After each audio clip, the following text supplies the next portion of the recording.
நேராக நாம் கடந்து செல்லலாம்.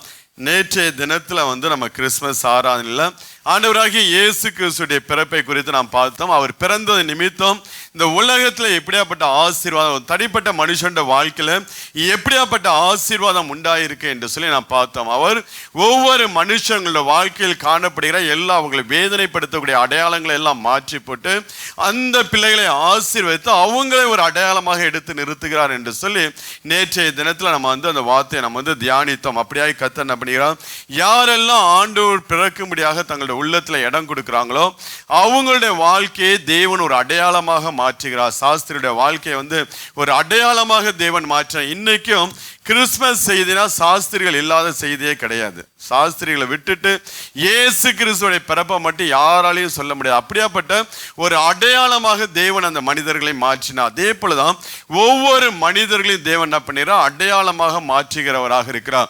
ஆண்டவராகிய இயேசு கிறிஸ்து அவருடைய உள்ளத்துல பிறந்த உடனே யாரெல்லாம் அவர் வளர்வதற்கு இடம் கொடுக்குறாங்களோ, ஏன்னா குழந்தை வளருவதற்கு ஏற்ற சூழ்நிலையில தான் தேவன் என்ன பண்ணிறா, இடத்தை மாத்திக்கிட்டே இருந்தாரு. ஆண்டவர் அவருக்கு மிஞ்சி எதுவுமே நடக்காது. அப்படி தீங்கு எந்த காரியங்கள் செய்து விட முடியாது. ஆனாலும் குழந்தை நன்றாக வளர வேண்டும், எந்த ஒரு டிஸ்டர்பன்ஸ் இல்லாதபடிக்கு குழந்தை வளர வேண்டும் என்று சொல்லி ஆண்டவர் அப்பப்ப அந்த குழந்தை இருக்கக்கூடிய இடத்தை மாற்றினதை நாம் பார்க்க முடிகிறது. ஏன்னா இன்னைக்கு ஒவ்வொருடைய உள்ளத்துல ஆண்டவர் பிறந்திருக்கிறாரு. பிறந்தவர் எப்படி இருக்கிறாரு, பிறந்த வண்ணமா தான் இருக்கிறார். அதனால சில சபையினர் என்ன பண்ணியிருக்காங்க, அவரை குழந்தையாவே இன்னும் வச்சுக்கிட்டு இருக்காங்க, வளர விடாம வச்சுக்கிட்டே இருக்கிறாங்க. எந்த விதத்தில் அவர் வளர்ந்துடக்கூடாது என்று சொல்லி குழந்தையாவே வச்சு குழந்தையாவே அவர் ஆராதிச்சுட்டு இருக்காங்க.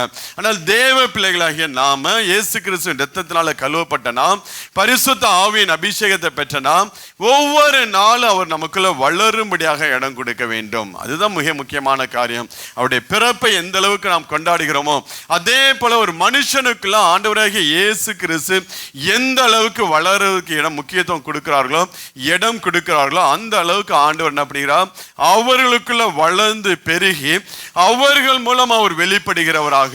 அதனால நீங்க ஆண்டவரே இயேசு கிறிஸ்து கேட்பார், என்னை குறித்து எல்லாரும் யார் என்று சொல்லுகிறாண்டா, சிலர் உம்மை எலியா என்றும் எரேமியா என்றும் தீர்க்கதரிசியில் ஒருவர் என்றும்.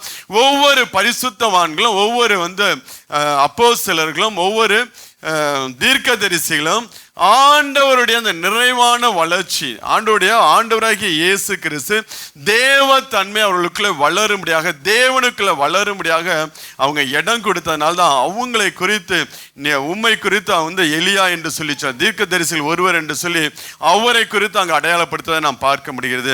இப்ப நம்மளுடைய வாழ்க்கையில ஆண்டவராகிய இயேசு கிறிஸ்து எந்த அளவுக்கு வளர்ந்திருக்கிறார், எந்த வயசுல நமக்குள்ள அவர் இருக்கிறார் என்பதுதான் இந்த நாளில் நாம் பார்க்க போகிறோம். அவர் எந்த அளவுக்கு வளர்ந்து, அவர் 5 வயசுல இருக்காரா, 8 வயசுல இருக்காரா, 10 வயசுல இருக்காரா, 12 வயசுல இருக்காரா, 15 வயசுல இருக்கிறாரா, 30 வயசுல இருக்கிறாரா, 33 வயசுல இருக்கிறாரா, எந்த வயசுல நமக்குள்ள வளர்ந்து இருக்கிறார் என்று சொல்லி இந்த தினத்தில் நாம் என்ன பண்ண போகிறோம், பார்க்க போகிறோம். நீங்க வாசிங்கன்னா எபேசியர் 4ஆம் அதிகாரம் 11ஆவது வசனத்தை வாசிங்க. மேலும் அனைவரும் நாம் தேவனுடைய குமாரனை பற்றும் விசுவாசத்தினால் அறிவிலும் ஒருமைப்பட்டவர்களாகி கிறிஸ்துவின் நிறைவான வளர்ச்சியின் அளவுக்கு தக்க பூரண புருஷனாகும் வரைக்கும். அப்போஸ்தலன் பவுல் அழகா சொல்கிறார், நாம் அனைவரும் தேவனுடைய குமாரனை பற்றும் விசுவாசத்திலும் அறிவிலும் ஒருமைப்பட்டவர்களாகி கிறிஸ்துவனுடைய நிறைவான வளர்ச்சியின் அளவுக்கு தக்க பூரண புருஷராகும் வரைக்கும். அப்ப கிறிஸ்துவின் நிறைவான வளர்ச்சி வளர்வதற்கு வேண்டிய ஒவ்வொரு கிருபைகளையும் ஞானத்தையும் இந்த தேவன் அப்படிங்கிறார் ஒவ்வொரு பிள்ளைகளும் கொடுக்கிறவராக இருக்கிறார். அந்த வளர்ச்சி ஒவ்வொரு பிள்ளைகளுக்குள்ளே காணப்படும்படியாக தேவன் அனுக்கிரகம் பாராட்டுகிறவராக இருக்கிறார். நம்ம தான் அவர் வளருவதற்கு நாம் இடம் கொடுக்க வேண்டும். குழந்தையாவே வச்சு ஒரு இருதயத்தில் குட்டி ஒரு இடத்தை கொடுத்து அவர் குழந்தையாவே வைத்து கொண்டிருந்தோம் என்றால் நமக்குள்ள எந்த ஒரு வளர்ச்சியும் காணப்படாது. அப்போஸ்தலன் பவுல் மூலம் ஆண்டவர் சொல்கிறார், நிறைவான கிறிஸ்துவின் நிறைவான வளர்ச்சிக்கு நேராக நாம் வளருகிற பிள்ளைகளாக இந்த நாட்களில் இருக்க வேண்டும் என்று சொல்லி அவர் விரும்புகிறதை நாம் பார்க்க முடிகிறது. இப்ப நம்மளால வளர முடியுமா, முடியாதா? அவருடைய நிறைவான வளர்ச்சிக்கு நேராக நாம் என்ன பண்ண வேண்டும், வளர பிரயாசப்படுகிற பிள்ளைகளாக நாம் இப்ப இருக்க வேண்டும். ஒரு குழந்தை நம்ம கையில ஆண்டவர் ஒரு குழந்தையை கொடுக்கும்போது அந்த குழந்தையை வளர்த்து எடுப்பதற்கு நம்ம எவ்வளவோ பிரயாசங்கள் படுகிறோம். நம்ம தான் நினைக்கிறோம் நம்ம குழந்தைய வளர்க்குறோன்னு, குழந்தை தான் நம்மளை வளர்க்குது. உண்மையா இல்லையா? நம்ம குழந்தைய வளர்க்கல, குழந்தை தான் நம்மளை ஆவிக்குரிய வாழ்க்கையில வளர்க்கு. நீங்க குழந்தைய மாம்சத்துல வளர்த்து எடுத்துக்கிட்டீங்க, ஆனா உங்க மாம்சத்துல நீங்க வளராதபடிக்கு உங்க குழந்தை உங்களை ஆவியில வளர்த்துக்கிட்டு இருக்கு. சரியா? அதுதான் உண்மை. ஒவ்வொரு நாளும் குழந்தை நம்மளை என்ன பண்ணுகிறது, நம்மளை சரிப்படுது. குடும்பத்தை ஏன் தேவன் கொடுத்தார் என்றால் பரலோக ராஜ்யத்துக்கு ஆயத்தப்படுவதற்காக தான் தேவன் குடும்பத்தை கொடுத்தார், வாழ்க்கை துணையை கொடுத்தார், பிள்ளைகளை கொடுத்தார், உறவுகளை கொடுத்தார். ஏன் நாம் கட்டப்பட வேண்டும் என்று சொல்லி, கிறிஸ்துவுக்குள்ள வளர வேண்டும் என்று சொல்லி, நம்மிடத்துல காணப்படுகிற காரியங்களிலிருந்து எல்லா மாம்ச காரியம் நம்ம வெளியே வரும்படியாக தேவன் நமக்கு குடும்பத்தை கொடுத்தார், பிள்ளைகளை கொடுத்தார், மனைவியை கொடுத்தார். அப்ப குழந்தை தான் நம்மளை என்ன பண்ணுது, ஆவிக்குரிய வாழ்க்கையில வளருகிறது. இப்ப ஆண்டவராகிய இயேசு கிறிஸ்து நமக்குள்ள வளரும்படியாக நம்ம இடம் கொடுத்தோம் என்றால் அவரு நமக்குள்ள 33 வயதுள்ள பூரண புருஷனாக வளர்ந்து நம்மளிடத்திலிருந்து அவர் பலத்த காரியங்களை செய்கிறவராக இருக்கிறார். இன்னைக்கு அந்த வளர்ச்சிக்கு நேராக தான் நாம் என்ன பண்ண வேண்டும், கடந்து போகிற பிள்ளைகளாக இருக்க வேண்டும். நீங்க லூக்கா 2ஆம் அதிகாரத்துல 52வது வசனத்தை வாசிங்க. இயேசுவானவர் ஞானத்திலும் வளர்த்தியிலும் தேவ கிருபையிலும் மனுஷ தயவிலும் அதிகமாய் விருத்தி அடைந்தார். ஆண்டவர் எப்படி வளர்ந்தார் என்றால் அவர் இயேசுவான ஞானத்திலும் வளர்த்தியிலும் தேவ கிருபையிலும் மனுஷ தயவிலும் அதிகமாய் விருத்தி அடைந்தார். அதேதான் அந்த விருத்தியை நமக்குள்ளேயும் அவர் அதிகமாய் விருத்தி அடைய வேண்டும். அவர் எதுலெல்லாம் விருத்தி அடைந்தாராம், ஞானத்துல வளர்த்தியில, தன் சரீரத்தில் உள்ள வளர்த்தியில அவர் ஒவ்வொரு நாளும் அவர் வளர்கிறவராக இந்த தேவ கிருபையினாலும் மனுஷ தயவினாலும் அதிகமாய் அவர் விருத்தி அடைந்தார் என்று சொல்லி நாம் பார்க்க முடியும். இந்த ஆண்டவராகிய இயேசு கிறிஸ்து ஒவ்வொரு மனுஷனுடைய உள்ளத்துக்குள்ளும் அப்படியாய் விருத்தி அடையும்படியாக தேவன் விரும்புகிறவராக இருக்கிறார். ஒரு லிமிட்டட் அக்சஸ் மாத்திரம் இல்லாதபடிக்கு ஒரு குறுகிய வட்டத்தை மாத்திரம் போட்டு அதுக்குள்ள ஆண்டவர் இருந்தா போதும் என்று சொல்லி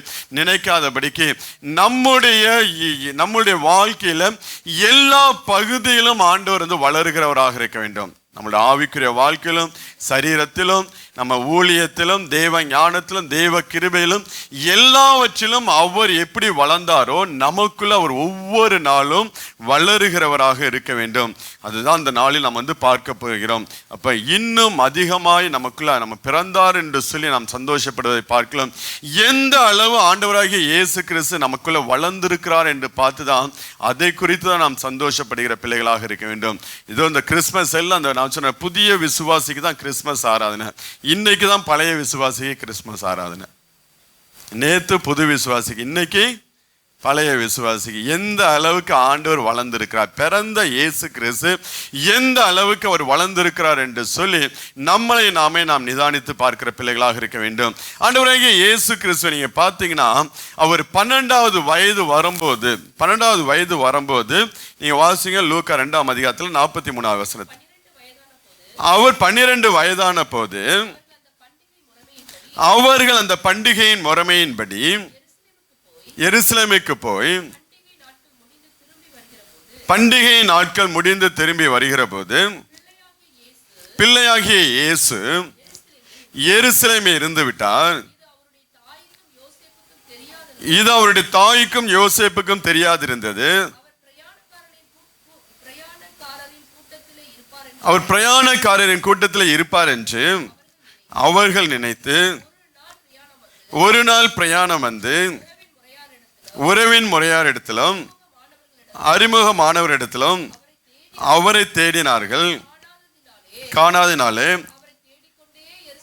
அவரை தேடிக்கொண்டே எருசலேமுக்கு திரும்பி போனார்கள். 3 நாளைக்கு பின்பு அவர் தேவாலயத்தில் போதகர் நடுவில் உட்கார்ந்திருக்கவும் அவர்கள் பேசுகிறதை கேட்கவும் அவர்களை வினாவும் கண்டார். ஆண்டவராகிய இயேசு கிறிஸ்து 12 வயது வரும்போது அவர் தேவ ஆலயத்துல உட்கார்ந்து அங்கே பிரசங்கம் பண்ணக்கூடிய காரியங்களை கேட்கவும் அவர்களை வினாவுமா பண்ண தொடங்கினார் என்று சொல்லி நாம் பார்க்க முடியுது. 12 வயசுல ஆண்டவர் என்ன பண்ணார்?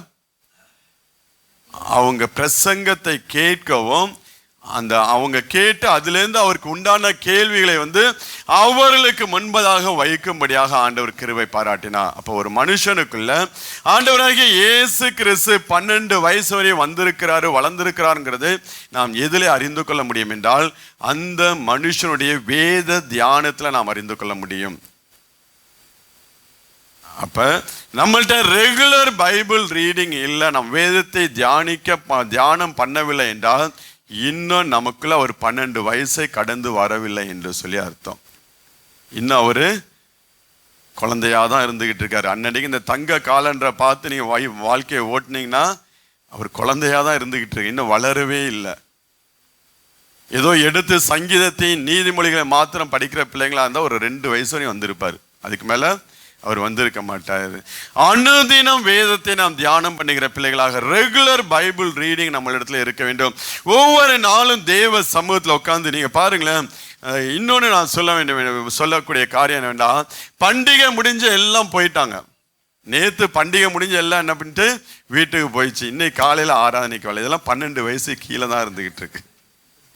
வராத ஆளுங்கள்ட்ட போட்டு கொடுத்துடாதீங்க, பெருந்தலைங்கெல்லாம் வரல. ஆமா, அப்ப பண்டிகை முடிஞ்சு ஒரு கூட்டம் போயிருச்சு தேவ ஆலயத்தை விட்டு. ஆனா பண்டிகை முடிஞ்சதுக்கு அப்புறம் தேவ சமூகத்துல உட்கார்ந்துருக்கான் பாத்தீங்களா, அவன் தான் உண்மையான ஒரு ஆண்டவருடைய இயேசு கிறிஸ்து வளருவதற்குண்டான. ஏன்னா நீங்க ஆபிரகாமுடைய வாழ்க்கையில் நீங்க பாத்தீங்கன்னா, ஆபிரகாம் தேவ தூதர்கள் வருவாங்க, ஆபிரகாமுடைய ஆசீர்வாதத்தை குறித்து அங்க சொல்லுவாங்க. சாராள் குழந்தையை பெற்றெடுப்பார் என்று சொல்லி அங்க சொல்லி அவனுடைய வாழ்க்கைக்கு வேண்டிய எல்லா ஆசீர்வாதத்தையும் ஆபிரகாம் பெற்றுக்கொண்டு விடுவான். அதுக்கப்புறம் அந்த தேவ தூதர்கள் என்ன சொல்லுவாங்க, நாங்க சோதோம் கொமோராவை அழிக்க போறோம் என்று சொல்லிட்டு அவங்க கடந்து போயிடுவாங்க.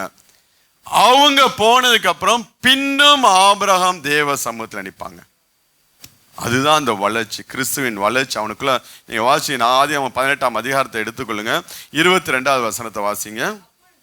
அப்பொழுது அந்த புருஷர் அவ்விடம் விட்டு சோதோமை நோக்கி போனார்கள். ஆபிரகாமோ பின்னும் கர்த்தருக்கு முன்பதாக நின்று கொண்டிருந்தான். பண்டிகை முடிஞ்ச ஒரு கூட்டம் என்ன பண்ணிச்சு, வீட்டை பார்க்க போயிட்டாங்க.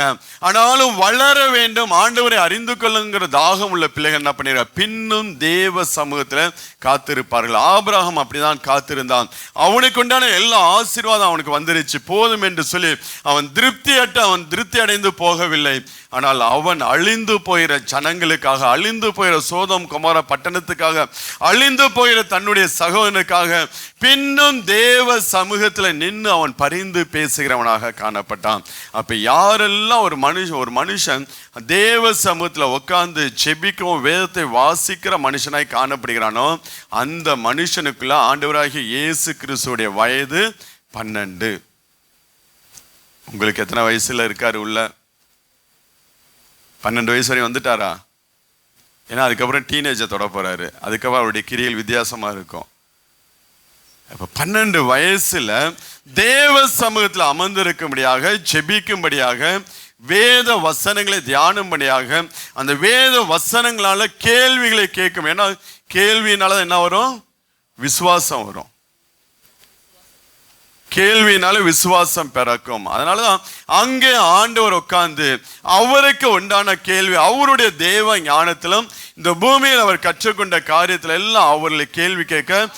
ஆதலால் விசுவாசம் கேள்வியினாலே வரும், கேள்வி தேவனுடைய வசனத்தினாலே வரும். அந்த வசனத்தை கேட்டதுனாலதான் அவரு கேள்வி கேட்க ஆரம்பிக்கிற. அந்த கேள்வி அவருக்குள்ள விசுவாசத்தை வளர்க்க செய்கிறது. இப்ப தேவ பிள்ளைகளாகிய நாம் நமக்குள்ள ஆண்டவராகிய இயேசு கிறிஸ்து ஒரு 12 வயது வரைக்கும் அவர் வளர்ந்து வர வேண்டும் என்றால் நம்மளிடத்துல ரெகுலர் ஜெபம் இருக்க வேண்டும். ஒவ்வொரு நாளும் நாம் தேவ சமூகத்துல போய் நாம் மணிக்கணக்காய் உட்கார்ந்து ஜெபிக்கிற பிள்ளைகளாக. ஏன்னா அவர் ராத்திரி முழுவதும் அது அந்த வளர்ச்சி, அந்த அந்த 30 வயதுக்குண்டான வளர்ச்சியில் அவர் ராத்திரி முழுவதும் தேவ சமூகத்தில் உட்கார்ந்து இருக்கிறார்.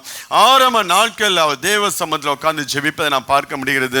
நாம் ஜெபிக்கிற பிள்ளைகளாக, வேத வசனத்தை வாசிக்கிற பிள்ளைகளாக, அந்த வேத வசனத்தை வாசிக்கும் போது நமக்குள்ள கேள்விகள் எழும்ப வேண்டும்.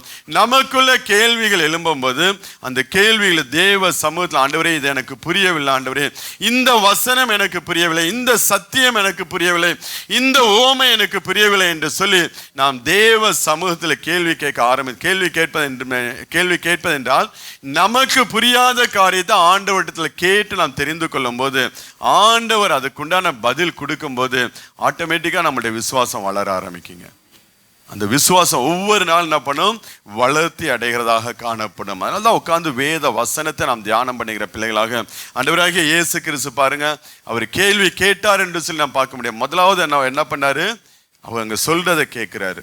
முதலாவது அவங்க என்ன பிரசங்கம் பண்ணுகிறாங்க, அந்த வார்த்தையெல்லாம் அவர் வாங்கி கொண்டுதான் அவர்களை கேள்வி கேட்க ஆரம்பிக்கிறார். இன்னைக்கு அநேக விசுவாசம் என்ன பண்ணும், பைபிளை படிக்காது. யாராவது எங்கேயாவது எவனாவது ஏதாவது ஒரு கேள்வி கேட்டான்னு சொல்லிட்டு நம்மள்ட்ட வந்து கேட்டு கேட்கறது நல்லதுதான், தப்பு கிடையாது. ஆனால் நம்ம வேதத்தை வாசிக்கிற பிள்ளைகளாக இருந்தால் மற்றவர்களுக்கு நாம் பதில் சொல்லுகிறவர்களாக மாறுவோம். மற்றவர்கள் நம்ம பார்த்து, நீங்கள் வந்து இந்த சில டினாமினேஷன் உள்ள ஆளுங்களாம் நீங்கள் வந்து பார்த்தீங்கன்னா அவங்களுக்குலாம் உங்களால் பேச முடியாது. நல்லா பழைய ஏற்பாடு உங்கள் கைக்கு நல்லா தரவாக தெரிஞ்சாதான் அவங்கள நீங்கள் வந்து ஓவர்டேக் பண்ண முடியும். இல்லைன்னா பழைய ஏற்பாட்டில் இருக்கக்கூடிய சத்தியத்தையும் சம்பவத்தையும் சொல்லி புதிய ஏற்பாட்டு காரியங்களை தொடாமல் பழைய ஏற்பாட்டை குறித்து அவன் பேசி என்ன பண்ணுவான், நம்மளை அப்படியே மைண்டை பிரெயின் வாஷ் பண்ண ஆரம்பிப்பாங்க. பழைய ஏற்பாடு உங்களுக்கு நல்லா தெரிஞ்சுன்னா ஆண்டவர் பழைய ஏற்பாட்டில் என்ன சொன்னார், புதிய ஏற்பாட்டில் என்ன சொன்னார், அப்போஸ்தலரை கொண்டு என்ன சொன்னார் என்று சொல்லி பேச ஆரம்பித்தோம்னா உங்கள்கிட்ட தர்க்கம் பண்ண மாட்டான், உடனே அந்த இடத்த விட்டு அவங்க ஓடி போயிடுவாங்க. நாம் அப்படியாய் வேத வசனத்தை நாம் என்ன பண்ண வேண்டும், நல்லா தியானம் பண்ணுகிற பிள்ளைகளாக இருக்க வேண்டும். வேத வசனத்தை தியானம் பண்ணி நாம் அப்பொழுது ஆண்டவருடைய சமூகத்தில் நாம் கேள்விகளை வைக்கும் போது நம்மளுடைய விசுவாசம் பெருகும்படியாக ஆண்டவர் நமக்கு பதிலை கொடுக்கிறவராக இருப்பார். கேள்வியை கேட்டு அதுக்காண்டி நம்ம கேள்வி வந்துருச்சு, இப்படியாப்பட்ட ஒரு கேள்வி எனக்குள்ள வந்துருச்சு, உடனே நான் பதிலை அறிந்து கொள்ளணும் தெரிந்து கொள்ளணும்னு சொல்லி உடனே என்ன பண்ணக்கூடாது, யூடியூப் அது இதெல்லாம் அங்கே இங்கெல்லாம் ஓடக்கூடாது. கேள்வியை எழுப்பி உங்கள் மைண்டில் வச்சுக்கணும். வேதத்தை வாசிக்கும் போது வரக்கூடிய கேள்வியை எழுப்பி உங்கள் மைண்டில் வச்சுக்கணும். நீங்கள் வேதத்தை வாசிக்க வாசிக்க வாசிக்க அதுக்கெல்லாம் ஆண்டவர் ஆன்சர் பண்ணிக்கிட்டே வருவார். ஆண்டவர் ஆன்சர் பண்ணக்கூடிய காரியத்தை பலிபீடத்தில் உங்களுக்கு உறுதிப்படுத்தி கொடுப்பாரு. அந்த சம்பவத்தை பலிபீடத்திலேருந்து உங்களுக்கு ஆண்டவர் என்ன விளக்கம் கொடுத்தாரோ அதே விளக்கத்தை பலிபீடத்திலேருந்து கடந்து வரும்போது தேவன் என்னோடு பேசுகிறாருங்கிற ஒரு நிச்சயம் உங்களுக்கு அப்போ தாங்க வரும். இல்லைன்னு வச்சுக்கலாம், நம்ம யூடியூப்பில் போய் உட்காந்துக்கிட்டு அந்த குரூப் இந்த குரூப்புன்னு போய் உட்காந்துக்கிட்டு நம்ம நேரத்தை வீணடிக்கலாமே ஒழிய நம்ம தேவ ஞானத்தில் வளர முடியாது. ஆண்டவர் நமக்குள்ளே வளர வேண்டும் என்றால் நம்ம சாப்பிட்டாதான் வளர முடியும். அடுத்தவங்க கொண்டாந்து வைக்கிற சாப்பாட்டுக்கு நமக்கு வேண்டிய நம்மளுடைய சரீரத்துக்கு வேண்டிய எல்லா நியூட்ரிஷனும் கிடைச்சிடாது. நமக்கு என்ன பலவீனம் இருக்குன்னு சொல்லி நமக்கு தான் தெரியும்.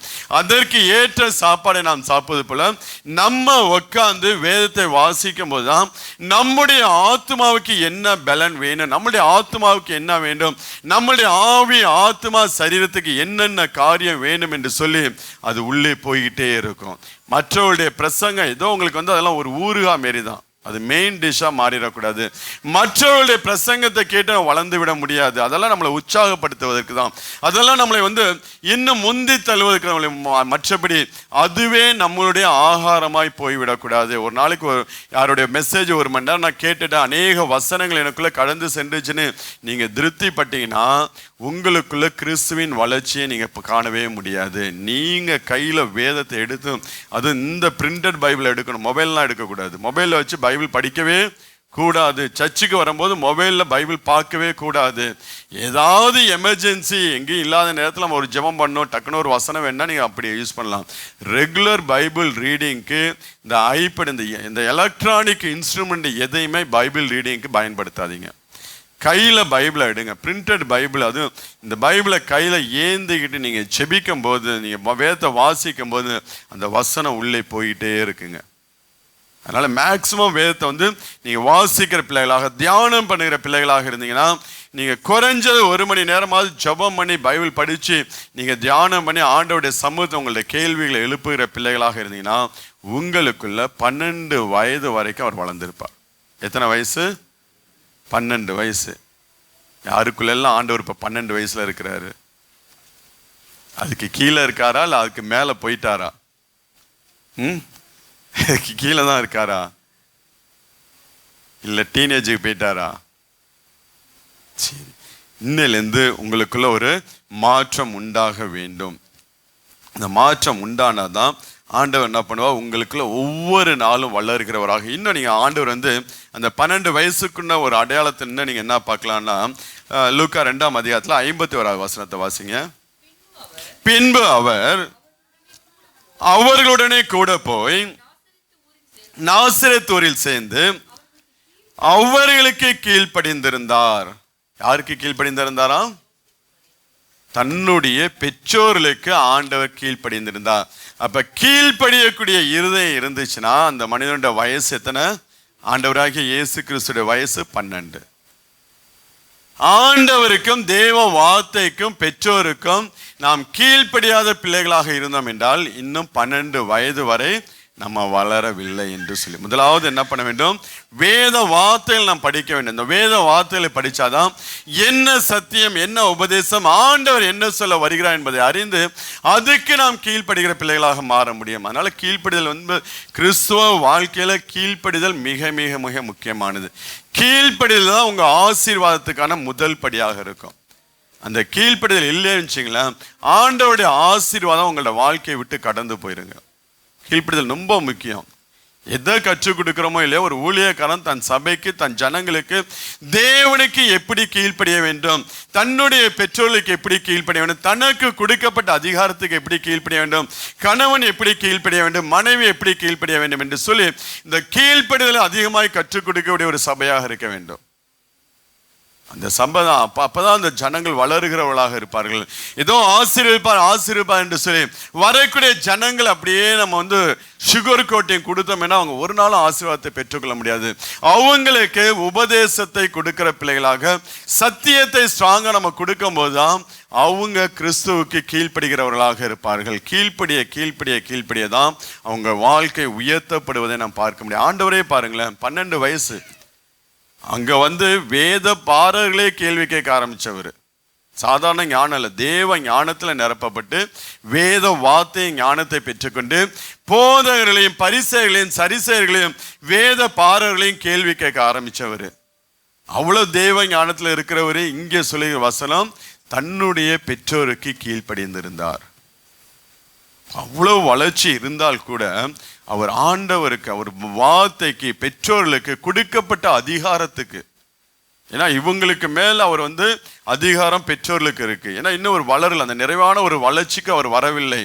அவரா ஓன் டெசிஷன், அந்த 30 வயது வரும்போது தான் அவரா டெசிஷன் எடுத்து தன் சொந்த வீட்டை விட்டுட்டு அவர் ஊழியம் செய்ய ஆரம்பிக்கிறார், ஊழியத்துக்கு போகிறார். அது வரைக்கும் தன்னுடைய பெற்றோர்களுக்கு அவர் கீழ்ப்படிந்திருந்தார். இப்ப நமக்குள்ள அந்த 12 வயசு வளர்ச்சி நமக்குள்ள இருக்குன்னா நம்ம எந்த அளவுக்கு ஆண்டவருக்கு கீழ்ப்படியக்கூடிய பிள்ளைகளா இல்லைன்னா நீங்க இன்னும் 12 வயசை நீங்க கிராஸ் பண்ணவே இல்லை. நீங்க அதுக்கப்புறம் ஊழியம் செய்யறவங்களா இருக்கலாம், நீங்க என்ன வேணாலும் பண்ணலாம் இருக்கலாம், ஆனா இன்னும் உங்களோட வளர்ச்சி 12 வயசு கீழே தான் இருக்கு. உங்க ஆத்மா வளருதுன்னு விரும்புது, ஆனா நீங்க இடம் கொடுக்க மாட்டேங்கிறீங்க. அதனால நாம் தேவனுக்கு கீழ்ப்படுகிற பிள்ளைகளாக நாம் இருக்க வேண்டும். வேத வார்த்தைக்கு, நாம் கற்றுக்கொண்ட சத்தியத்துக்கு, நாம் கேட்கக்கூடிய சத்தியத்துக்கு, உபதேசத்துக்கு நாம் கீழ்ப்படுகிற பிள்ளைகளாக இருக்க வேண்டும். நீங்க வாசிங்கன்னா நீங்க எடுத்துக்கொள்ளுங்க, 1 சாமுவேல் 15ஆம் அதிகாரத்துல அங்க சவுல் ராஜா கீழ்ப்படியாத நிமித்தம் அவனுடைய ஆசீர்வாதங்களாம் அவன் இழந்த மனுஷனாக காணப்பட்டான். எடுத்துங்க, வாசிக்கலாம். நாம பலிகளை பார்க்கலாம். அதற்கு சாமுவேல் 22வது வசனத்திலிருந்து, கர்த்தருடைய சத்தத்துக்கு கீழ்ப்படிவதை பார்க்கலாம், சர்வாங்க தகனங்களும் பலிகளும் கர்த்தருக்கு பிரியமாய் இருக்குமோ, பலியை பார்க்கலாம் கீழ்ப்படிதலும், ஆட்டுக்கடாக்களின் இனத்தை பார்க்கலாம் செவி கொடுத்தலே உத்தமம், ரெண்டகம் பண்ணுதல் பில்லிசுனிய பாவத்துக்கும் முரட்டாட்டம் பண்ணுதல் அவபக்திக்கும் விக்கிரக ஆராதனைக்கும் சரியாய் இருக்கிறது. நீ கர்த்தருடைய வார்த்தையை புறக்கணித்தபடியினால் அவர் உன்னை ராஜாவா இராதபடிக்கு புறக்கணித்து தள்ளினார் என்று சொல்லி சாமுவேல் சவுல் ராஜாவை பார்த்து சொல்லுகிறான். ஒரு மனுஷனுக்குள்ள கீழ்ப்படிதல் இல்லை, தேவ வார்த்தைக்கு கீழ்ப்படியலை என்றால் தேவனுடைய ஆசீர்வாதமும் அவனுடைய வாழ்க்கையில் என்ன இருக்காது, நிலைச்சு இருக்காது. தேவன் அதையும் தள்ளி போடுகிறவராக இருக்கிறார். அப்ப கீழ்ப்படிதல், அதான் பலிகளை பார்க்கலாம், கீழ்ப்படிதலே உத்தமம் என்று சொல்லி பார்க்கலாம். நீ நினத்தை பார்க்கலாம், கொழுப்பை பார்க்கலாம், நீ தேவனுக்கு செலுத்தக்கூடிய பலிகளை பார்க்கலாம், காணிக்கையை பார்க்கலாம், நீ தேவ வார்த்தைக்கு எந்த அளவுக்கு கீழ்ப்படுகிறீர்களோ அதுதான் உத்தமம் என்று சொல்லி சொல்கிறான். அந்த கீழ்ப்படி தான் ஆண்டவருடைய ஆசீர்வாதத்தை நம்மளோட வாழ்க்கையில தக்க வைத்துக் கொள்ள முடியும். நீங்க என்னதான் ஜெபம் பண்ணா கூட கீழ்ப்படியக்கூடிய இருதயம் நமக்குள்ள காணப்பட வேண்டுங்க. நமக்கு கொடுக்கப்பட்ட அதிகாரத்துக்கு, தேவனுக்கு, தேவ வார்த்தைக்கு, தேவனுடைய ஆலோசனைக்கு நாம் கீழ்ப்படுகிற பிள்ளைகளாக இருக்க வேண்டும். அந்த கீழ்ப்படிதல் ஆண்டவர் 12 வயசுல அவர் குறித்து சாட்சி சொல்லப்படுகிறது, பெற்றோர்களுக்கு அவர் கீழ்ப்படிந்து இருந்தார் என்று சொல்லி. இன்னைக்கு நமக்குள்ள அப்படியாப்பட்ட ஒரு கீழ்ப்படிதல் இருக்கா? நம்மளுடைய பெற்றோர்களுக்கு, நம்மளுடைய வாழ்க்கை துணைக்கு, நம்மளுடைய இந்த கொடுத்த அதிகாரத்துக்கு, தேவனுக்கு நாம் கீழ்ப்படி, வார்த்தை விசேஷமாய் தேவனுடைய வார்த்தைக்கு, பலிபீடத்திலிருந்து ஒரு வார்த்தை வந்துருச்சு, ஒரு ஆலோசனை வந்துருச்சுன்னா அதுக்கு உடனே நாம் கீழ்ப்படிய வேண்டும். ஏன்னா ஆண்டவர் ஏதோ ஒரு பிரசங்கம், ஏதோ ஒரு பிரசங்கம் பண்றது இன்னைக்கு எவ்வளோ நோட்ஸ் இருக்கு, பிரசங்கம் பண்றது எவ்வளோ குறிப்புகள் இருக்கு, பெரிய பெரிய ஊழியக்காரங்க, அதெல்லாம் எதுவுமே நான் தொட மாட்டேன். உட்கார்ந்து உங்க ஜனங்களுக்கு என்ன வேணும், என்ன சொல்ல வேண்டும் என்று சொல்லி தேவ சமூகத்தில் உட்கார்ந்து வார்த்தைகளை பெற்று கொண்டு வருவது. இப்ப பலிபீடத்திலிருந்து ஒரு ஆலோசனை உங்களோட வாழ்க்கையில் நீங்க ஒரு காரியத்தை செய்ய ஆரம்பிக்கும் போது அந்த காரியம் வேண்டாம் என்று சொல்லி ஆண்டவர் இங்கேருந்து ஒரு ஆலோசனை கொடுத்தா அதுக்கு நாம் அப்படியே கீழ்ப்படுகிற பிள்ளைகளாக இருக்க வேண்டும். அதை ஓவர்டேக் பண்ணி நாம் செய்தோம் என்றால் அதனால் வரக்கூடிய பாதிப்பு நம்மளை சார்ந்ததுதான். அதனால் வரக்கூடிய காரியங்கள்லாம் நம்ம தான் உத்தரவாதம். அதுக்கப்புறம் ஆண்டவர்கிட்ட போய் ஏன் ஆண்டவர் இப்படி ஆச்சுன்னு சொல்லி நம்ம என்ன பண்ணக்கூடாது, அழக்கூடாது. அதை காட்டிலும் பெஸ்ட் ஆண்டவருடைய ஆலோசனைக்கு கீழ்ப்படுகிறது, தேவ வார்த்தைக்கு. அதனால எப்பொழுதும் நாம் தேவ சமூகத்தில் ஜெபிக்கும் போது ஆண்டவரே இந்த காரியத்தை நான் செய்யலாமா என்றுதான் நான் கேட்க வேண்டும். ஒரு நாள் என்ன பண்ணக்கூடாது, ஆண்டவரே நான் அதை செய்ய போறேன், நீங்க ஆசீர்வதிங்கன்னு சொல்லி ஒரு நாளும் ஆண்டவருக்கு ஆர்டர் போடுகிற, கட்டளை இடுகிற பிள்ளைகளா நாம் மாறிவிடக்கூடாது. ஆண்டவரே இந்த காரியத்தை நான் செய்யலாமா, இங்கே போகலாமா, இதை நான் வாங்கலாமா, இது என்னுடைய வாழ்க்கைக்கு ஆசீர்வாதமா இருக்குமா என்று சொல்லி ஆண்டவர்கிட்ட கேட்கிற பிள்ளைகளாக இருக்க, ஆண்டவருடைய சித்தத்தை கேட்கிற பிள்ளைகளாக இருக்க வேண்டும். நம்மளே ஒரு காரியத்தை, ஒரு டெசிஷன் எடுத்துட்டு ஆண்டவரே இதை நான் செய்ய போகிறேன், நீங்க ஆசீர்வதிங்கன்னு சொன்னா அது நம்ம ஆண்டவருக்கு ஆர்டர் போடுற மாதிரி, நான் செய்யறேன், நீங்க உங்களுக்கு சித்தம் இருக்கோ இல்லையோ, உங்களுக்கு பிரியம் இருக்கோ இல்லையோ, நீங்க எனக்கு அதை ஆசீர்வதிச்சு தாங்க. ஒரு நாள் என்ன பண்ணக்கூடாது, அப்படி நாம் செய்யவே கூடாது. தேவ ஆலோசனையை பெற்று நாம் தேவ சமூகத்தில் வைத்து நாம் பண்ணலாம். ஈவன் நீங்க தேவ ஆலோசனையே உங்களுக்கு கடந்து வந்தாலும் அது தாவீதுடைய வாழ்க்கையில நீங்க கற்றுக்கொள்ள முடியும்.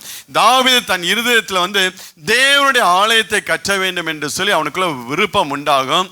அதை நாத்தான் தீர்க்கதரிசிட்ட போய் சொல்லுவான். சொல்லும் போது நல்ல காரியம் தான் தாவீது, நீ பண்ணு அப்படின்னு சொல்லுவான். நல்ல காரியம் தான், தேவனுடைய ஆலயத்தை கட்டுறது கெட்ட காரியமா? உண்மையிலே நல்ல காரியம் அவனுடைய இருதயத்துல வந்தது. ஆனாலும் ஆண்டவர் என்ன பண்ணுகிறார், சில நேரங்களில் ஆண்டவர் சில கிரைட்டீரியா வச்சிருப்பாரு. சில கிரைட்டீரியா, இன்னொரு வார்த்தை இருக்கு, இந்த செக்யூரிட்டி புரோட்டோகால், சில புரோட்டோகால்ஸ் வச்சிருப்பாரு. அது வச்சுதான் தேவன் நம்ம அந்த காரியத்தை செய்ய வேண்டுமா செய்யக்கூடாதா என்று சொல்லி ஆண்டவர் என்ன பண்ணுவாரு, நம்மளை அனுமதிப்பா. எல்லாமே நம்ம செய்யறது எல்லாமே என்ன பண்ணாது, நம்மளோட வாழ்க்கையில் நமக்கு ஆசீர்வாதமா. அந்த புரோட்டோகால்குள்ள இந்த காரியம் இருக்கா, அந்த தேவ சித்தத்துக்குள்ள இந்த காரியம் இருக்கா என்று சொல்லி ஆண்டவர் பார்த்து அதுக்கப்புறம் தான் அவர் ஆண்டவர் என்ன பண்ணுவார், நம்மளோட வாழ்க்கையில் அந்த காரியத்தை செய்வதற்குண்டான அனுமதியை கொடுப்பார். அந்த புரோட்டோகால்ல தாவீது நல்ல எண்ணம் தான். உண்மையிலே எந்த மனுஷனும் சொல்ல மாட்டான். நாத்தான் தீர்க்கதரிசி கேட்ட உடனே அவனுடைய இருதயம் துள்ள ஆரம்பிச்சு, தாவீதை நீ கட்டு. ஆனால் சொல்லிவிட்டு அவன் வீட்டு படியை சொல்லி அவன் போனதுக்கு அப்புறம் திருப்பி தேவன் அவனோட பேசுவார். தாவீது இந்த காரியத்தை செய்வது எனக்கு சித்தம் இல்லை. அவன் செய்யக்கூடிய காரியம் நல்ல காரியம்தான், அவனுக்கு இருதயத்தில் தோன்று நல்ல, ஆனால் எனக்கு சித்தம் இல்லை. அவனுடைய குமாரன் சாலமோனை கொண்டு நான் ஆலயத்தை கட்டுவேன், இவனை நீ கட்ட வேண்டாம் என்று சொல்லி சொன்னார். அந்த வார்த்தை தாவீது கடந்து வந்தோடனே அந்த ஆலோசனைக்கு அப்படியே கீழ்ப்படிஞ்சாங்க. தாவீது ஏன் நான் கட்டக்கூடாது என்று சொல்லி ஆண்டவர்கிட்ட போய் கேட்கல. ஏன்னா தாவீதுக்குள்ள இருந்த அபிஷேகம் வந்து தீர்க்கதரிசிகளை பார்க்கலாம் பயங்கரமானது. நீங்க வந்து அந்த தீர்க்கதரிசி வரும்போது, சில தீர்க்கதரிசிகள் வரும்போது ராஜாக்கள் எந்திரிச்சு நிற்பாங்க. ஏன்னா தீர்க்கதரிசின் அபிஷேகம் ராஜாவை பார்க்கலாம் அது பயங்கரமானது. சில தீர்க்கதரிசி வரும்போது ராஜா எந்திரிச்சு நிற்பான். ஆனா தாவீது வரும்போது தீர்க்கதரிசி எந்திரிச்சு நிற்பான். அந்த சம்பவம் நீங்க பைபிள்ல இருக்கு, நான் உங்களுக்கு வசனத்தை எடுக்க முடியல. தாவீது வந்தானா தீர்க்கதரிசி எந்திரிச்சு நிற்பான். அவனுக்குள்ள இருக்கக்கூடிய அபிஷேகத்தை காட்டிலும் இவனுக்குள்ள, எனக்குள்ள அபிஷேகம் இருக்கு, நான் ஏன் போய் ஆண்டவர்கிட்ட கேட்கக்கூடாது என்று சொல்லி அவன் போல. இது தேவ ஆலோசனை, இது தேவ சித்தமா, என்ன நான் அப்படியே ஒப்பு கொடுக்கன்னு சொல்லி ஒப்பு கொடுத்தான். அவன் ஒப்பு கொடுத்தனால தான் ஆண்டவர் அவனுடைய வீட்டை குறித்து ஆண்டவர் பேச ஆரம்பிச்சாரு. நீடிய செய்தியை சொன்னீங்களா ஆண்டவரே, என்னுடைய தலைமுறையை குறித்து. ஏன்னா அதுதான் கீழ்ப்படியக்கூடிய இருதயம். கர்த்தராகிய ஆண்டவரே, இது இன்னும் உம்முடைய பார்வைக்கு கொஞ்சமா இருக்கிறது என்று கர்த்தராகிய ஆண்டவராய் இருக்கிற தேவரீர் உம்முடைய அடியானுடைய வீட்டை குறித்து வெகு தூரமாய் இருக்கும் காலத்து செய்தியே மனுஷன். அதாவது இந்த ஆசீர்வாதத்தை தாவீது எதன் மூலம் பெற்றுக்கொண்டானா, கீழ்ப்படிதல் மூலம் பெற்றுக்கொண்டான். அதுக்கப்புறம் தான் அவன் வந்து தங்கத்தை சேர்க்கிறான், மரத்தை சேர்க்கிறான், வெள்ளியை சேர்க்கிறான். வெள்ளி இந்த காணிக்கை எல்லாம் அவன் சேர்த்து வைத்ததுனால ஆண்டவர் அவனை ஆசீர்வதிக்கல. ஆண்டவர் தேவ ஆலோசனைக்கு முழுவதுமாய் தாவீது கீழ்ப்படிந்தனால தான் அவனுக்குள்ள அவனுடைய வீட்டை குறித்து உண்டான ஆசீர்வாதம் உண்டு. அப்ப பாருங்களேன், கீழ்ப்படிதல் எவ்வளவு முக்கியமான ஒரு காரியம். அவன் சேர்த்து வச்ச டன் கணக்கா அவன் தங்கத்தை சேர்த்து வச்சான், விலை உயர்ந்த கற்களை சேர்த்து வச்சான், எல்லா வைடூரியங்கள் எல்லாவற்றையும் சேர்த்து வச்சான். அதெல்லாம் அவன் வாழ்க்கையில ஆசீர்வாதத்தை கொண்டு வரல. எது அவன் வாழ்க்கையில ஆசீர்வாதத்தை கொண்டு வந்துச்சுன்னா, தேவ ஆலோசனைக்கு கீழ்ப்படிஞ்ச ஒரே காரியம்தான்.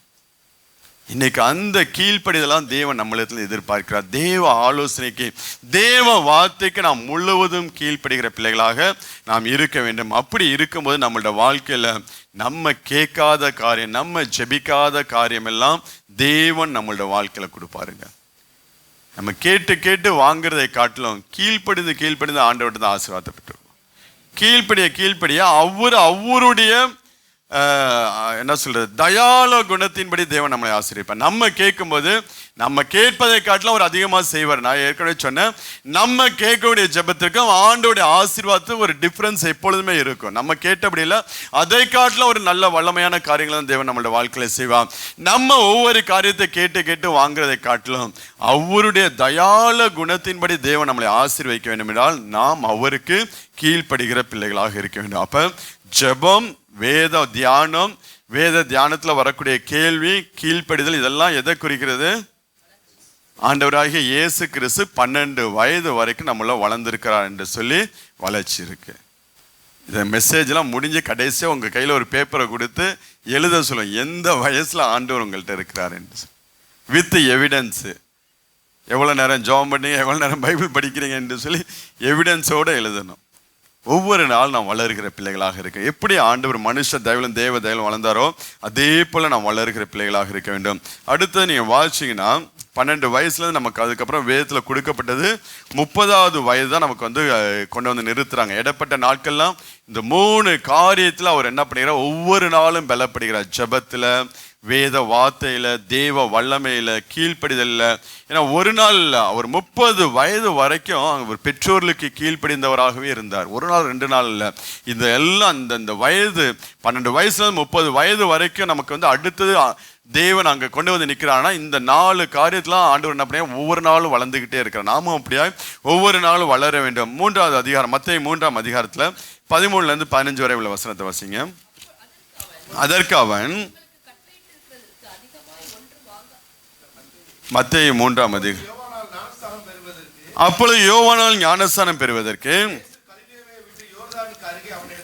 இயேசு கலிலேயா விட்டு யோர்தானுக்கு அருகில் அவனிடத்துல வந்தார். யோவான் அவருக்கு தடை செய்து,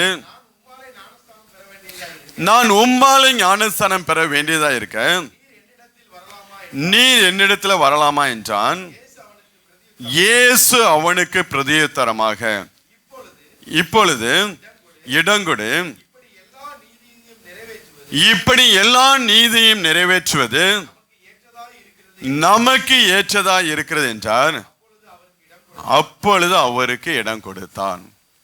அப்ப அந்த 30வது வயதுல தேவ நீதிகளை நிறைவேற்றக்கூடிய ஒரு மனுஷனாக ஆண்டவராகிய இயேசு கிறிஸ்து நின்று கொண்டிருக்கிறார். அதாவது 12 வயசுல இருந்து அவர் கீழ்ப்படியக்கூடிய காரியங்கள், வேதத்தை கற்றுக்கொண்ட காரியங்கள், ஜெபத்தில் வளரக்கூடியது எல்லாம் வளர்ந்து வளர்ந்து வளர்ந்து தேவ நீதிக்கு தன்னை ஒப்பு கொடுக்கும்படியாக வானத்தையும் பூமியையும் படைச்ச தேவனாக இருக்கும்போது நீங்க நீதிமொழி 8 அழகா சொல்லும், படைக்கும் போது அவள் அருகில் செல்ல பிள்ளையாய் இருந்து கொண்டிருந்தார்.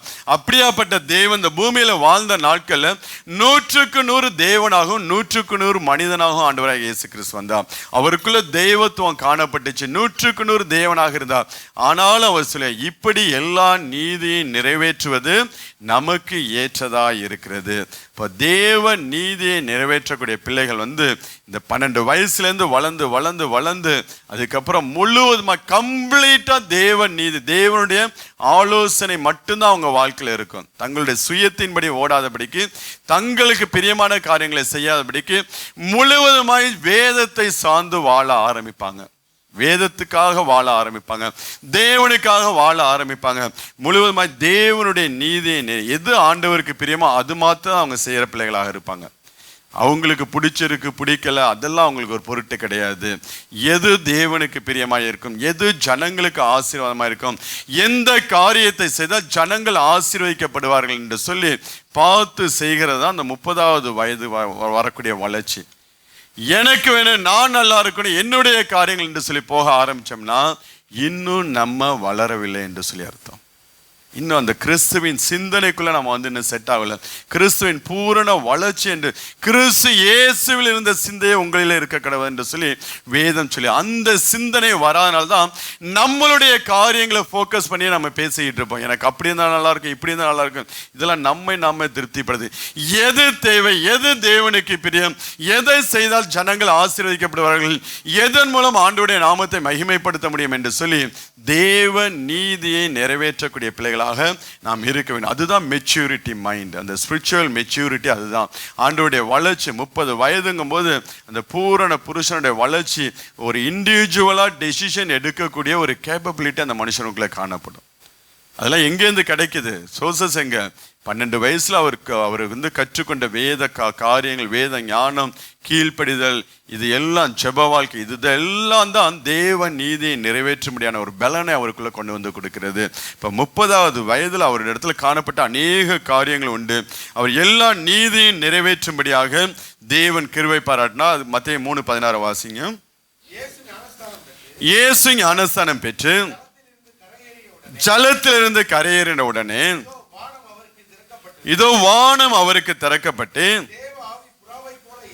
தேவ ஆவி புறாவை போல இறங்கி தம்மேல் வருகிறதை கண்டார். தேவ ஆவியானவர் புறாவை போல அவர் மேல இறங்கி வருகிற அந்த பரிசுத்த ஆவியின் அபிஷேகம். இவ்வளவுக்கு ஆண்டவராகிய இயேசு கிறிஸ்து பரிசுத்த ஆவியினால பிறந்தவர். அவர் எதனால பிறந்தவர்? மனுஷருடைய சித்தத்தின்படி அல்ல, மனுஷருடைய துணையின்படி அல்லாமல் முழுவதுமாய் பரிசுத்த ஆவியினால பிறந்த மனுஷனுக்கே பரிசுத்த ஆவியின் அபிஷேகம் முக்கியமாக இருக்கிறது.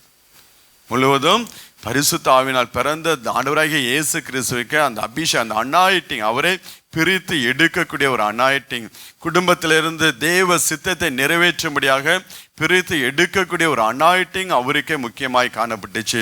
அந்த 30வது வயதில் அவர் எல்லா நீதிக்கும் அவர் தன்னை தாழ்த்து ஒப்பு கொடுக்கும் போது, கீழ்ப்படி ஆரம்பிக்கும் போது பரிசுத்த ஆவியின் அபிஷேகம் அவர் மேலே இறங்குகிறது.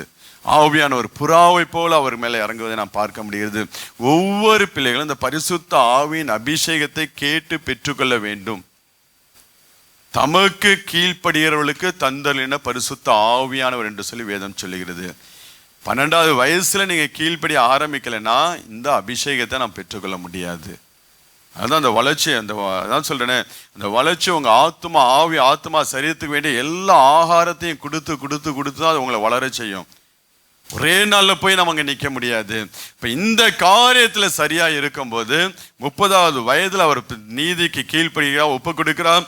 அந்த நீதி மாத்திரம் இல்ல, அவர் மேல் பரிசுத்த ஆவியானவர் வந்து இறங்குகிறார். அந்த ஆவியான அபிஷேகத்தை குறித்து வேதம் சொல்லுகிறது. நீங்க வாசிங்க, யோவான் 3ஆம் அதிகாரம் 34வது வசனத்தை வாசிங்க. தேவனால் அனுப்பப்பட்டவர் தேவனுடைய வார்த்தைகளை பேசுகிறார்.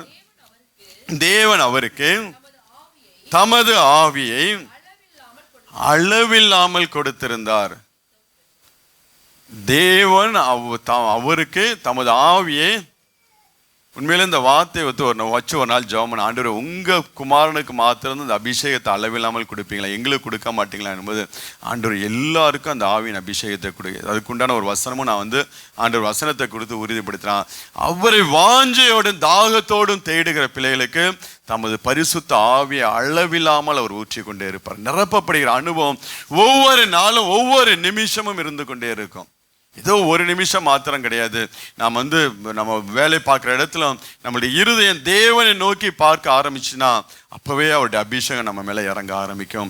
நீங்கள் 2 பேர் டெலிஃபோனில் பேசி கொண்டு இருக்கும்போது தேவ காரியத்தை குறித்து நீங்கள் பேசுகிற பிள்ளைகளாக இருந்தீங்கன்னா உங்கள் மேலே அந்த அபிஷேகம் இறங்குவதை நீங்கள் பார்க்க முடியும். 2 பேர் நீங்கள் ஃபோனில் பேசிக்கிறீங்க, அந்த ஆண்டவர் கேட்டுக்கிட்டு இருக்காங்க, நீங்கள் என்ன பேசுறீங்கன்னு சொல்லி அவரு கேட்டுக்கிட்டு, அவருடைய இருதயத்தில் இருக்கக்கூடிய காரியங்கள், அவருக்கு பிரியமான காரியங்கள் நீங்கள் பேச ஆரம்பிக்கும் போது ஆட்டோமேட்டிக்காக ஆவியானவர் உங்கள் மேலே இறங்க ஆரம்பிச்சிருவார். அதனால தான் தேவையில்லாத காரியங்கள் என்ன பண்ணக்கூடாது, நம்ம மத்தியில் இல்லாத மனிதர்களுடைய காரியங்களை குறித்து நம்ம பேச. உலகத்தானே அந்த பாலிசியை வச்சிருக்கிறாங்க. ஒரு மனுஷன் அவங்கள்ட்ட இல்லைன்னா அந்த மனுஷனுடைய காரியங்கள், குற்றங்கள், குறைகள், பலவீனங்களை பற்றி அந்த மனுஷன் பேச மாட்டானா. அதை அவங்க சாட்சியாக சொல்கிறாங்க. அவ்வளோ பெரிய ஒரு விவிஐபியாக இருக்கக்கூடிய மனுஷன் 3வது மனிதர்களை பற்றி அவன் பேச. அப்போ தேவ பிள்ளைகளாகிய நம்ம 2 பேர் பேசும்போது தேவனுடைய காரியங்கள், ஊழியங்கள், சபை காரியங்கள், இதை குறித்து நாம் பேசும்போது தேவன் அதை கேட்டுக்கொண்டு இருப்பார். பேச பேச நம்ம மேலே தேவ பலன் இறங்கிட்டு நீங்கள் பேச முடிச்சதுக்கப்புறம் உங்களுக்குள்ள ஒரு பலனை உணர முடியும்.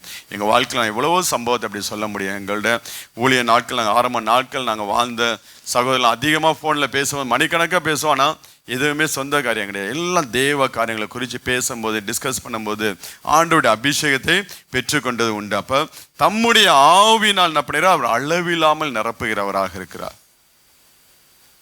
அடுத்தது ஆண்டவருடைய அந்த 30வது வயதுல என்ன நடக்கிறது, 4ஆம் அதிகாரத்தில் நமக்கு நல்லா தெரியும். சாத்தான் அவரை சோதிக்கும்படியாக வனாந்தரத்துக்கு கொண்டு போகிறான். நமக்குள்ள அப்படியாப்பட்ட அனுபவங்கள் வரும். சில நேரங்கள் நம்மளுடைய வாழ்க்கையில வனாந்தரங்களை தேவன் அனுமதிப்பா. எல்லாம் நல்லா இருக்கும், நல்லா ஆராதனை நடத்துவோம், நல்லா மெசேஜ் வந்துக்கிட்டோம். ஆனாலும் உள்ளுக்குள்ள என்ன இருக்கும், ஒரு வெறுமை இருக்கும். வெளியில எல்லா காரியம் நல்லா இருக்கும், சாட்சிகள் இருக்கும், நல்லா இருக்கு, பிரசங்கம் நல்லா எல்லாம் சொல்லுவாங்க. ஆனால் உள்ளுக்குள்ள சில நேரங்களில் வனாந்தரத்தை உணர முடியும். துடிக்க அந்த ஆத்மா எங்கேயாவது போய் தனித்து தேவ சமூகத்தில் இருக்க முடியாத என்று சொல்லி தனித்து தேவனோடு வாசம் பண்ண முடியாத எல்லா ஊழியக்கார்ட்டையும் இந்த அனுபவத்தை நீங்கள் கேட்டு பெற்றுக்கொள்ள முடியும். எல்லா ஊழியக்கார்ட்டையும் நல்ல ஊழியங்கள் நல்லா நடக்கும், ஆனாலும் அவங்களுக்குள்ள ஒரு வனாந்தரம் காணப்படும், ஒரு டெசர்ட் காணப்படும். அப்போதான் ஆண்டவர் சொல்லுவோம், நீ பண்ணக்கூடிய ஊழியத்தை காட்டிலும். மோகன் சில் ஆசிரியர் கூட போன வாரத்தில் ஒரு மெசேஜில் வந்து சொன்னார், ஆண்டவருக்கு ஆரம்ப நாட்கள் அதிகமாய் தேவ சமூகத்திலிருந்து செபிப்பார். நாளாக ஊழியம் பெருக பெருக பெருக ஜெபம் குறைய ஆரம்பிச்சிச்சு, ஊழியத்தில் பிஸியாக ஆரம்பிச்சிச்சு. அப்போ ஆண்டவர் சொன்னாராம், நீ பண்ணுற ஊழியத்தை காட்டிலும் நீ தான் எனக்கு முக்கியம், நீ என் சமூகத்தில் அதிகமாக உட்காரு என்று சொல்லி சொன்னாராம். இப்போ சில நேரங்கள் நம்மளோட வாழ்க்கையில் வனாந்தரங்கள் வரதான் செய்யும். இந்த வனாந்தரங்கள் வரும்போது, ஏன்னா இதுதான் அந்த வளர்ச்சி, அந்த ஆண்டோடைய வளர்ச்சி. ஏன் அவங்களுக்கு இதை சொல்லித்தரேன்னா, ஆண்டவர் எந்த அளவுக்கு உங்களுக்குள்ளே இருக்கிறா என்பதை நீங்கள் உணர்ந்து கொள்ள முடியும். உங்கள் ஆவியில் ஒரு வனாந்தரம் காணப்படினா ஆண்டவர் உங்கள் ஆத்மா எதையோ குறித்து இன்னும் கர்த்தருக்குள்ள வளர வேண்டும் என்று சொல்லி விரும்பக்கூடியதாக இருந்துச்சுன்னா தனித்து போய் நீங்க தேவ சமூகத்தில் வாசம் பண்ணுகிற பிள்ளைகளா நீங்க பாருங்க. எல்லாரையும் விட்டு பிசாசு என்ன பண்ணா பிரிச்சு கொண்டு போயிட்டு. ஆனாலும் இவர் சின்ன வயசுல இருந்து தேவ ஞானத்திலும் வார்த்தையிலும் வளர்ந்தனால அந்த பிசாசை வார்த்தையை கொண்டு அவர் ஜெயிச்சார். தன்னுடைய வல்லமையை கொண்டு அல்ல, தனக்குள்ள இருக்கக்கூடிய பரிசுத்தாவின் அபிஷேகத்தை கொண்டு அல்ல. அவர் ஒரு பக்கம் இருந்தால் கூட தான் கற்றுக்கொண்ட வார்த்தை, தான் கீழ்ப்படிந்த வார்த்தைகள், கற்றுக்கொண்ட வார்த்தைகள் கூட கிடையாது. இன்னைக்கு அநேகர் கற்றுக்கொள்கிறார், ஆனால் கீழ்ப்படிய மாட்டேங்கிறாங்க. அநேக சத்தியத்தை அறிந்து கொள்ள, ஆனால் அவளுக்குள்ள அந்த சத்தியத்தை கீழ்ப்படிதல் கிடையாது. ஆண்டவர் கற்றுக்கொண்டு கீழ்ப்படிந்த வார்த்தையை கொண்டு ஆண்டவர் அங்கே பிசாசை துரத்துகிறார். நீங்க உபாகமம் 8ஆம் அதிகாரம் நினைக்கிறேன். உபாகமம் 8ஆம் அதிகாரத்தில் சொல்லப்பட்ட வார்த்தைகளை தான் ஆண்டவர் இங்கே ரிப்பீட் பண்ணார். ஏதோ ஒரு புது வசனத்தை சொல்லி அங்கே சாத்தானை ஜெயிக்க மாட்டார். தான் கற்றுக்கொண்ட வார்த்தை, தான் கீழ்ப்படிந்த வார்த்தைகளை கொண்டுதான், அதே வார்த்தைகளை சொல்லிதான் இங்கே சாத்தானை அவர் ஜெயிக்கிறவராக இருந்தார். இப்போ நம்மளோட வாழ்க்கையில் இந்த வண்ணாந்திரம் வருதுன்னா நம்மளும் ஆண்டவர் என்ன பண்ணுகிறார், அடுத்த லெவலுக்கு நம்மளை கொண்டு போக விரும்புகிறார். நமக்கு இன்னும் அநேக காரியங்களை கற்றுக் கொடுக்க விரும்புகிறார் என்று சொல்லி அர்த்தம். அப்போ அந்த 30வது வயதில் வரும்போது எல்லா தேவ நீதிக்கு கீழ்ப்படிய வேண்டும். இன்னும் அபிஷேகத்தை பெற்றுக்கொள்கிற பிள்ளைகளாக இருக்க வேண்டும். அபிஷேகம் பிரித்து எடுக்கக்கூடிய ஒரு அனுபவம் நம்மளுடைய வாழ்க்கையில கடந்து வர வேண்டும். அடுத்தது அவர் ஆவியின் அபிஷேகத்தில் அளவில்லாமல் ஒவ்வொரு நாளும் நிரப்பப்படக்கூடிய ஒரு அனுபவம் அவருக்குள்ளே காணப்பட்டுச்சு. அடுத்தது நீங்க வாசிங்க, மத்தேயு 4ஆம் அதிகாரம் 13ஆம் வசனத்தை வாசிங்க. மத்தேயு 4:13. நாசரத்தை விட்டு செபுலோன் நப்தலி என்னும் நாடுகளின் எல்லைகளில் எங்கும் கடற்கரைக்கு அருகான கப்பர்நகூமில வாசம். இப்பதாங்க ஆண்டவர் என்ன பண்ண, தன் பெற்றோர்களை விட்டு பிரிஞ்சு அப்படியே வெளியில வருகிறார். தன் பெற்றோர்களை விட்டு ஊழியத்துக்கென்று பிரித்தெடுக்கப்பட்ட ஒரு மனுஷனாக நாசரத்தை விட்டு, வேதம் அழகா சொல்லும், உன் தகப்பன் வீட்டை மற, அப்பொழுது ராஜா உன் அழகில் பிரியப்படுவார். என்னைக்கு நம்ம எதுக்கு தகப்பன் விடுனா, அவங்களை சார்ந்து இல்லாதபடிக்கு, சுயநலமாய் வாழ்ந்து விடாதபடிக்கு ஆண்டவர் என்ன பண்ண, நாசரேத் தன் சொந்த வீடு, சொந்த கிராமம், சொந்த ஜனங்களை விட்டு மற்றவர்களுக்காக அவர் வாழும்படியாக அவர் பிரிந்து வருகிறவராக இருக்கிறார். சுயநலமற்ற ஒரு வாழ்க்கை தான் 30 இயர்ஸ்ல வரக்கூடிய ஒரு மெச்சூரிட்டி. எந்த ஒரு மனுஷன் தன்னுடைய சுயநலமாவே சிந்திச்சு கொண்டிருக்கிறான்.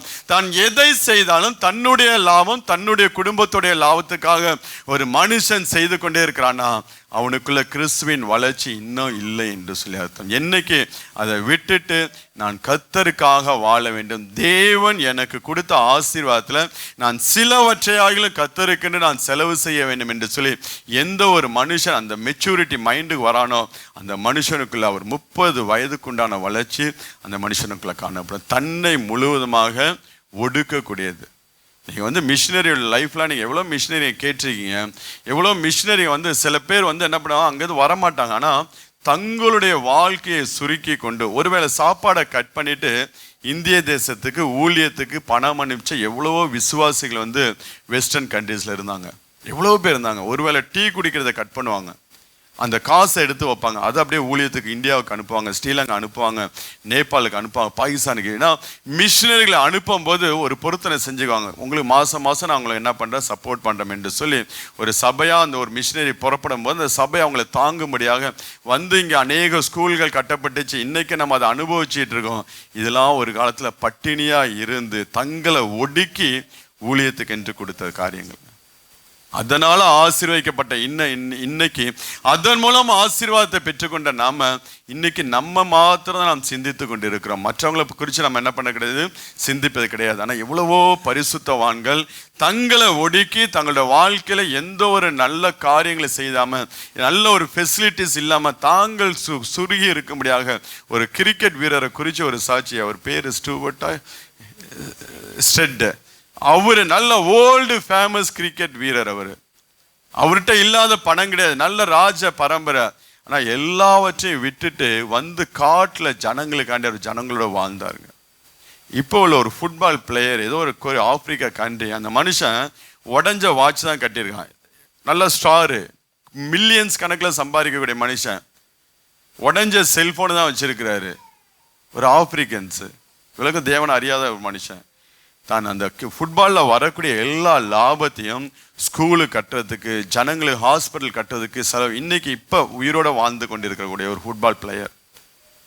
அப்படி தங்களை ஒடுக்கி அங்கே காரியங்களை செய்கிற பிள்ளைகளாக இருக்கு. இன்னைக்கு அந்த வளர்ச்சி, நம்ம கிறிஸ்துவின் வளர்ச்சி நமக்குள்ள வளர ஆரம்பிச்சுன்னா நம்ம சுயநலமாக எதுவுமே திங்க் பண்ண மாட்டோம். எல்லாமே தேவனை சார்ந்து, தேவ சித்தத்துக்கு சார்ந்து, தேவனுக்கு பிரியமான காரியங்களை சார்ந்து நாம் சிந்திக்கிற பிள்ளைகளாக இருப்போம். அப்படிதான் ஆண்டவராகிய இயேசு கிறிஸ்து நாசரத்தை விட்டு அவர் நப்தலி நாடு, அந்த செபுலோன் நப்தலி நாடுகளாம், அதுக்கப்புறம் திரும்பி நாசரத்துக்கு ஒரு விசிட்டிங் தான் அவர்.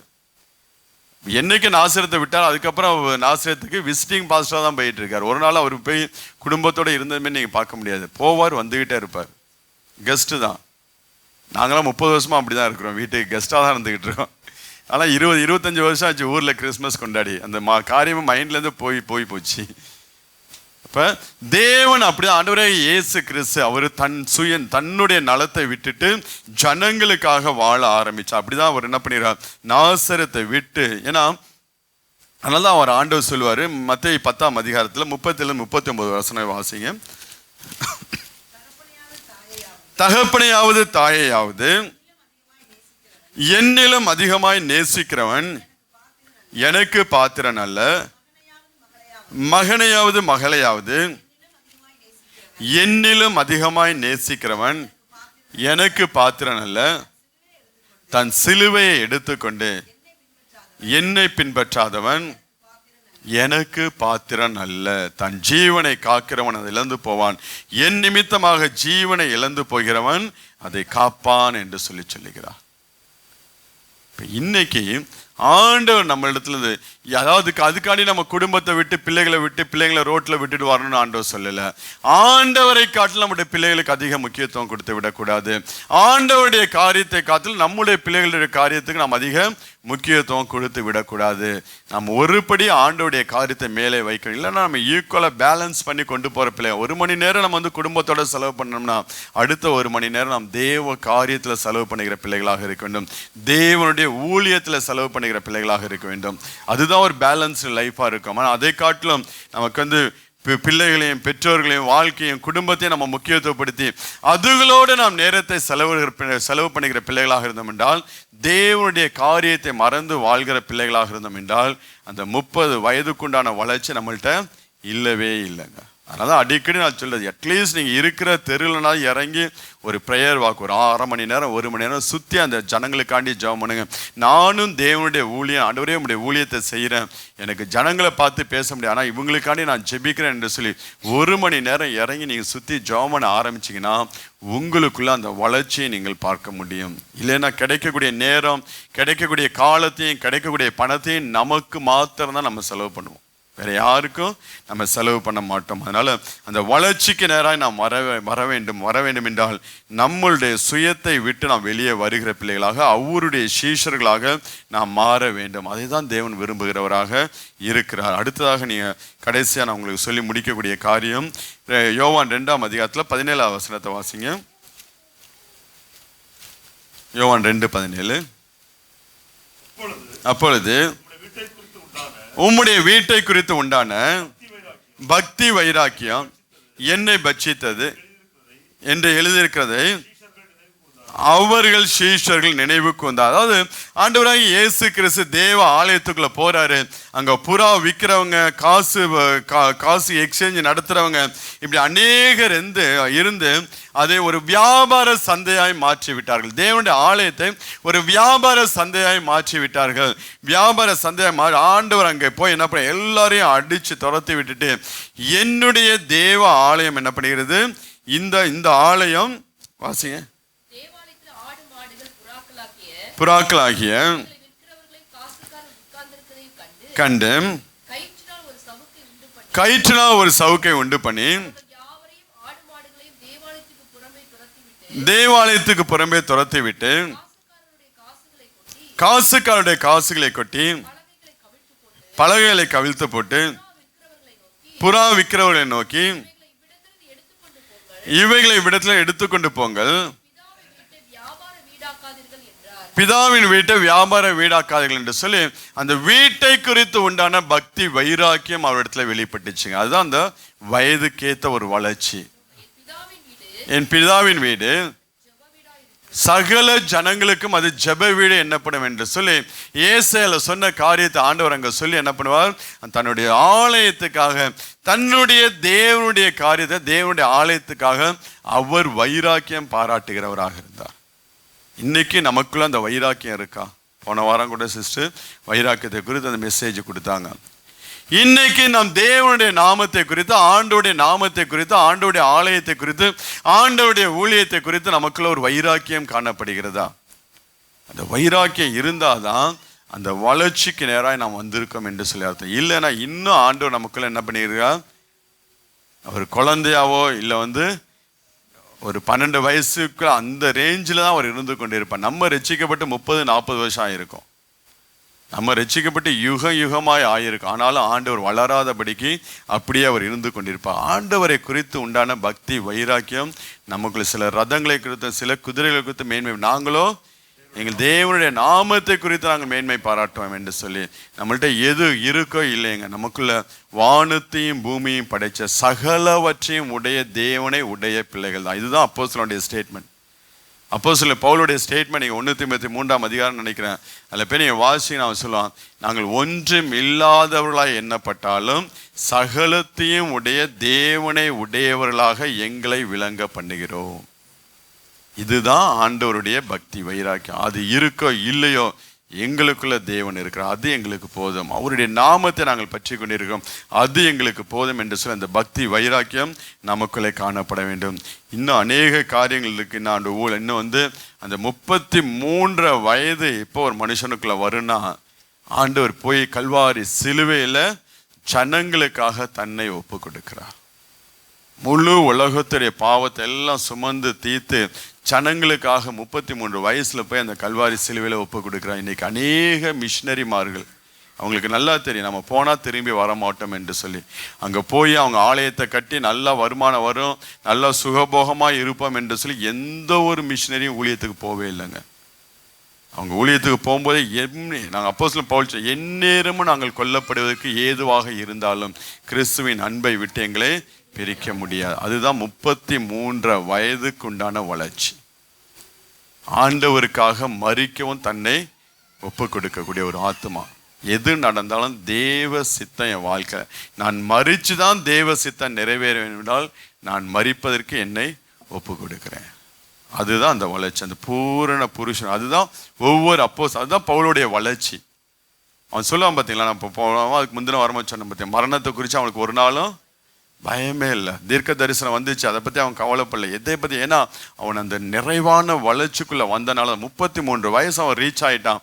ஆண்டவர் அவனுக்குள்ள பயங்கரமான காரியங்களை செய்துக்கும். அதனால சில மரணத்துக்கு எந்நேரம் நாங்கள் அடிக்கப்படுவதற்கு கொல்லப்படுவதற்கு ஏதுவாக, அப்போஸ்தலனாவே கொல்லப்படுவதற்கு ஒப்பு கொடுக்கப்பட்டவர்கள் என்று சொல்லி அர்த்தம் என்று சொல்லி தான் அவங்க அந்த வளர்ச்சி வந்தனால தான் அவங்களால அப்படியாப்பட்ட காரியங்களை செய்ய முடிஞ்சிச்சு. இன்னைக்கு நம்மளுடைய காரியம் எப்படி இருக்கு, நம்ம எந்த வளர்ச்சியில் நிற்கிறோம் என்று சொல்லி நம்ம கொஞ்சம் எல்லாம் எழுந்து நின்று இந்த நாளில் ஆராய்ந்து பார்த்து நம்ம தேவ சமூகத்தில் ஒப்பு கொடுத்து, ஆண்டவரே நானும் ஆண்டவரே அந்த கிறிஸ்துவின் நிறைவான வளர்ச்சிக்கு நேராக வர என்னை ஒப்பு கொடுக்கிறேன் என்று சொல்லி எல்லாம் தேவ சமூகத்தில் அர்ப்பணிக்கலாம். நன்றியோடு துதிக்கிற நாங்களும் பூரண புருஷராய் ஆண்டவரே வளரும்படியாய் ஆண்டவரே இந்த நேரத்தில் எங்களை ஒப்புடைய சமூகத்தில் ஒப்பு கொடுக்கிறோம். நல்ல ஆலோசனைக்காக ஆண்டவரே உண்மை நாங்கள் நன்றியோடு துதிக்க, இன்னும் நாங்கள் எந்தெந்த காரியத்தில் எல்லாம் எங்களை விட்டு கொடுக்க வேண்டுமோ, எங்களை அர்ப்பணிப்புக்கு நேராக நடத்த வேண்டுமோ ஆண்டவரே, அதில் நடக்க முடியாது எங்களை கருத்தில் ஒப்பு கொடுக்க எல்லா காரியத்தில் ஆண்டவரே உமக்கு கீழ்ப்படுகிற பிள்ளைகளாய், உம்முடைய நீதியை நிறைவேற்றக்கூடிய பிள்ளைகளாய் ஆண்டவரே,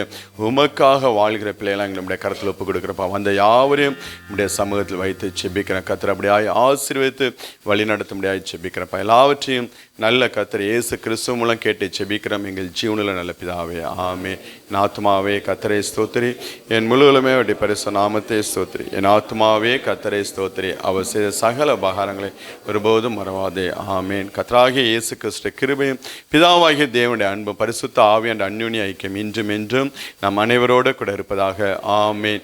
ஹல்லேலூயா, ஹல்லேலூயா, ஹல்லேலூயா. கர்த்தர் உங்களை ஆசீர்வதிப்பார். மறந்துடாதீங்க.